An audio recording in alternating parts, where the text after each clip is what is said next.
out here renews your spirit. You know, they call it recreation, and it's true because it recreates you. The outdoors is different from the city. We're out here in the fresh air and in the woods, and we really enjoy it. We just feel so energized whenever we're out here, and great stress relief, relaxing, wonderful, you just feel invigorated. The most natural settings, the best vistas, the cleanest water, those are where your peak experiences occur and your greatest memories.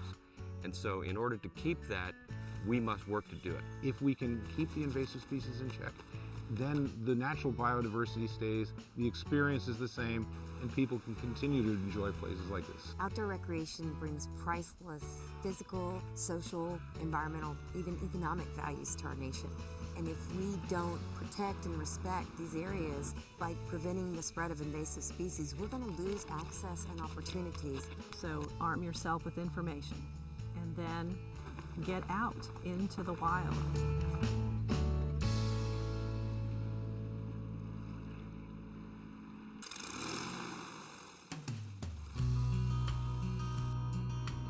You know, there's very few places like this Everglades system on the planet.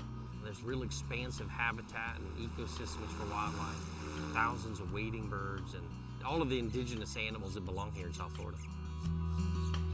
During 1992, the Hurricane Andrew event, 25,000 exotics of every kind, birds and primates and reptiles and you name it, were released into South Florida. One of my jobs is trying to eradicate this population or at least diminish the numbers. We're having a real issue in South Florida with pet owners letting their pets go. When you buy a cute little snake and then it grows into something that's 12 feet long, people's first thought is, let's return it to the wild.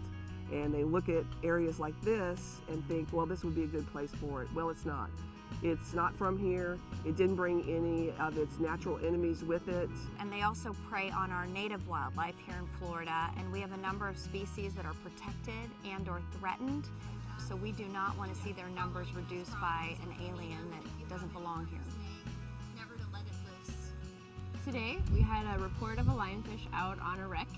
So we're going to go out there and dive down. It's about 70 feet, the wreck is, and the lionfish has been sighted several times in this exact spot. So we're going to go try and capture him. Every sighting of a marine fish that's been seen in Florida that's not from here was from the aquarium trade. It was from people that had pets and released those pets.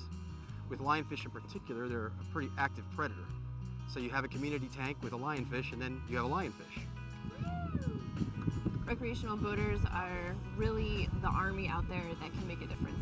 So if you see something unusual, tell someone who's in charge of the water that you're in and verify if it is invasive.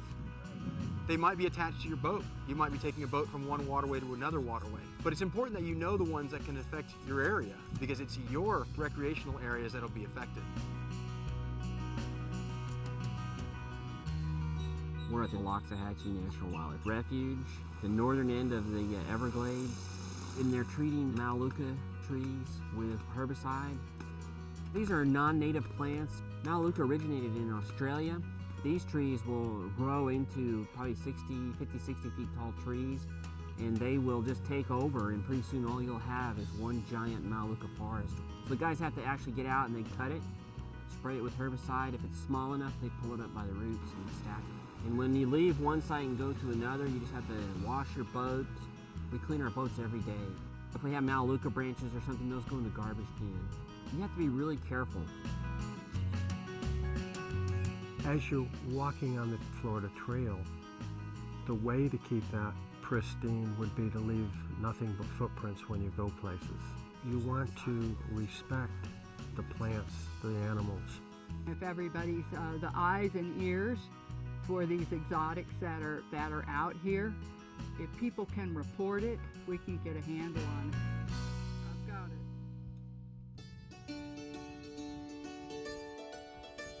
We're on the Freeland tract of Canaan Valley National Wildlife Refuge.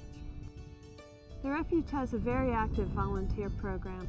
We have a corps of volunteers that come out and monitor the refuge for invasive species and then check a certain stretch of trail and report back on any invasives that they find. Our invasives patrol is so important. because, you know, vigilance and getting these things while they're small is really important.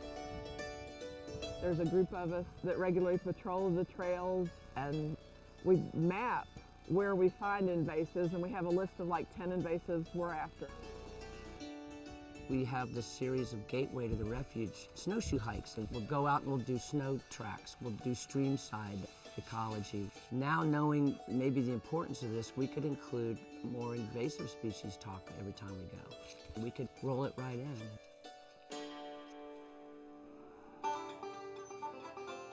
Most of our guests are coming here to relax.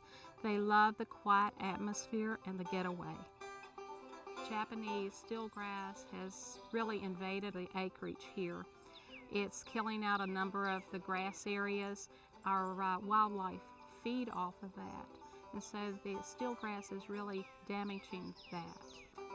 And our hemlocks are being attacked by the hemlock woolly adelgid. Our role here is to protect this area, but to teach the public as they're coming in what is happening and how they can control it, and hopefully that will prevent some of this.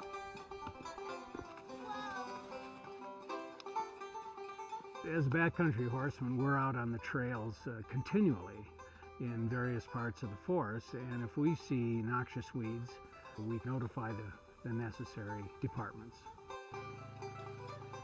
Invasive species, of course, affect recreation. They affect any of our land uses that we have, and often are problems.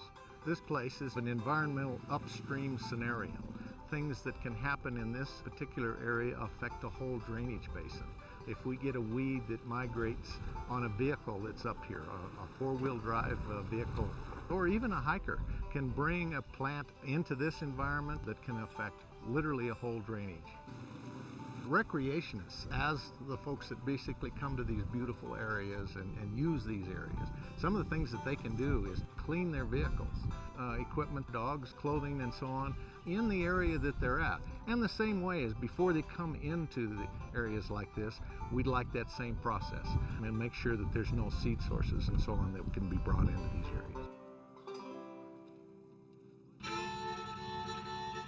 Saguaro cactus are the icon of the American Southwest desert. They're the large cactus with arms that reach up to the sky. There's a variety of threats to plants and animals of the Sonoran Desert, but one of the most serious problems are the invasive grasses, particularly bufflegrass. Bufflegrass was introduced into the United States from Africa to improve cattle forage and to stop erosion. It has spread and is really invading native habitats in the Sonoran Desert. Bufflegrass adds continuity to the desert. Before, if a fire got started, generally there's not enough fuel for a fire to spread very far. But with bufflegrass, it can spread a long way. Plus, it makes a lot of biomass. It'll generate a lot of heat, and the plants aren't adapted at all. But bufflegrass adapted with fire, it loves fire. It will come back like gangbusters, ready to fuel the next fire. So it could convert it into a grass scrubbed savanna within 2 or 3 burning cycles. I got interested in invasive weeds several years back. My wife and I moved here. We invested in this area. We never thought that the desert was being harmed or threatened.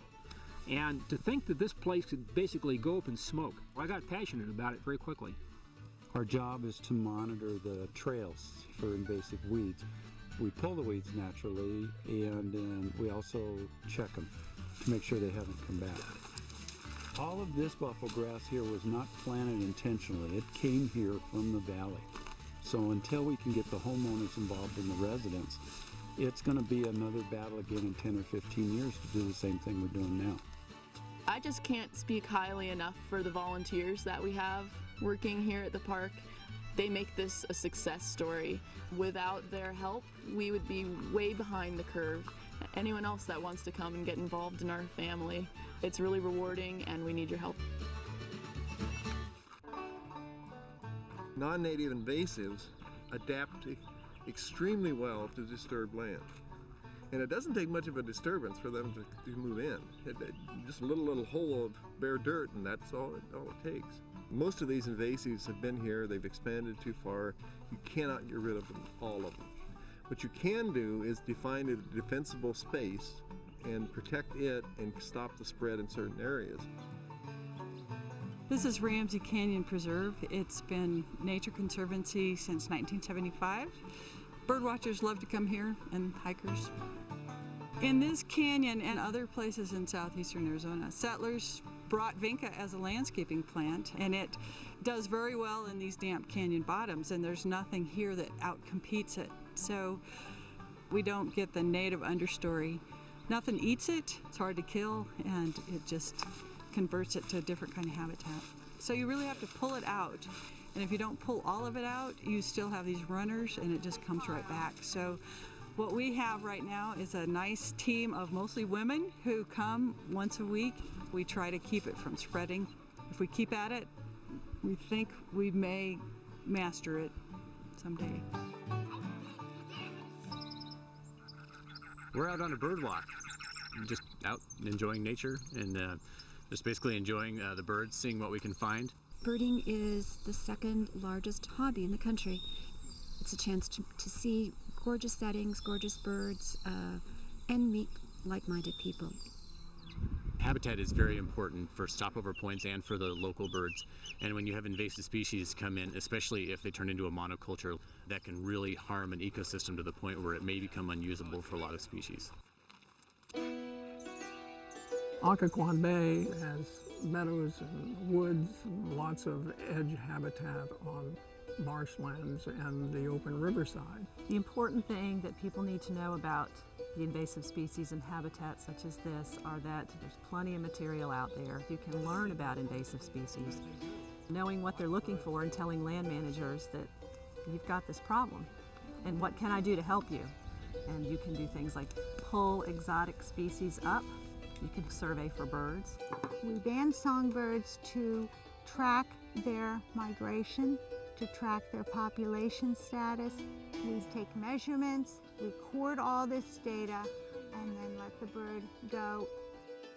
We teach property owners to use native plants in their gardens so they don't have to water as much, that they get the same beautiful bright colors that will attract local wildlife such as birds, butterflies, all of our wonderful native trees, shrubs, and wildflowers that can go right in their gardens and help local wildlife. Unfortunately, during 2006, a condition known as white nose syndrome appeared in North America. This condition is characterized by a white fungus that gets on the bats. And bats in caves that are affected with white nose syndrome, we've seen since then mortalities on an annual basis of 90% or greater for some species. What's not clear at this point in time is whether or not people are helping it by carrying along. When you're exploring a cave, you go in the areas that bats may have been roosting, and there's a reasonable probability of encountering the fungus that's been associated with white nose syndrome. Cavers talk a lot about cave conservation, and one of the reasons we do talk about that is because as cavers going into caves, you want to be careful with what you're doing. We talk about leaving nothing but footprints as we go. We're also finding out that we need to be real careful with our equipment and our gear. We need to make sure everything's clean when we go back into a cave so we're not inadvertently taking something from one cave system and putting it into another cave system. There are caving advisories on the Fish and Wildlife Service website. So before you travel to different areas, you could check those advisories to make sure you're not going into caves that we have certain caves that have bats in them, so we're trying to keep people out of those caves. The other thing is cleaning your gear using the most up-to-date protocols. And then if you do see signs of white nose syndrome or large populations of bats, we'd like people to tell the Fish and Wildlife Service about them so we can check and kind of monitor the spread that way. I'm a bat biologist. And the other thing people can do is just be aware of cavers and caving issues and kind of talk to other people about the importance of these caves and the bats in the ecosystem. These caves are amazing natural wonders, and if people were to stop coming here and stop visiting, it would be detrimental to the community and to the area. This property alone, there are 23 total caves, not to mention the numerous caves up and down the Shenandoah Valley. So this area, we benefit greatly from this. The tourism aspect is huge to the town. Speaking as an individual who cares about the park and lives here, I think that what we are able to preserve is a legacy that we can hand on down to the generations, so they can experience this park as the people who came 150 years ago experienced it. Volunteers are crucial, I would say, because they provide the ability to do more than the park can do with just staff alone, but they're also the people who care about the park and make the needs known. We have been working on invasives, especially this year, trying to identify the barberry, Japanese barberry, and the Japanese knotweed, cutting them down, or at least identifying for the park to come back and put chemicals on them later on to hopefully eradicate most of those invasive plants.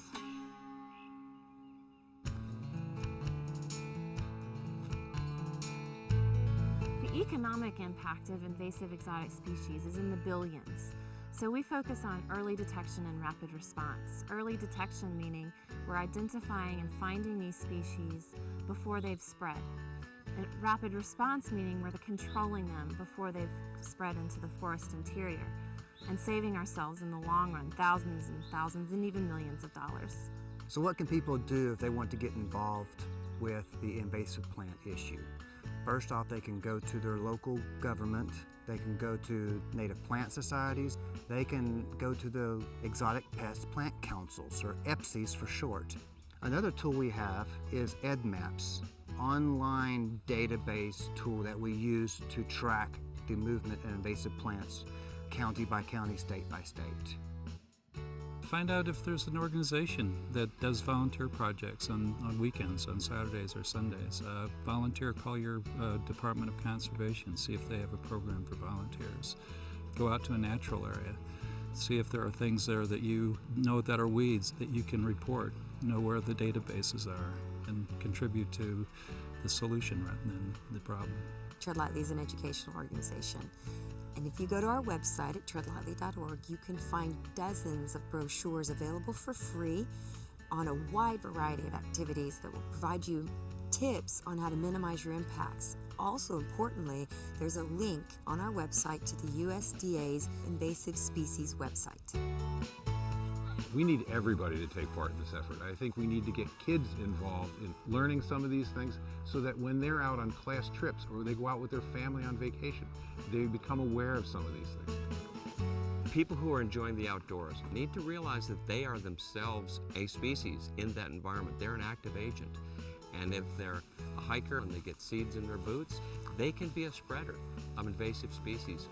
If they are a canoer, they may be taking weeds to another location.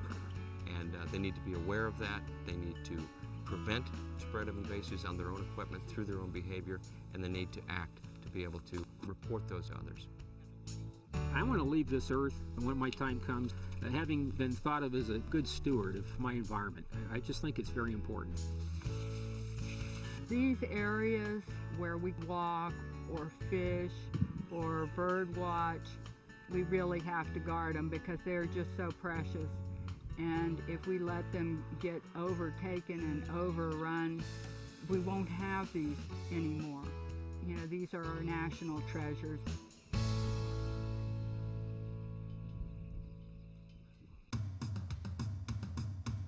This could be the Whitegrass Invasive Species Cafe. It would be great. Those Asian carp that are really effective. Great Lakes. How about the zebra mussels? I want those too. I love those zebra mussels. Instead of white wine sauce. Yep, and with that Japanese knotweed salad.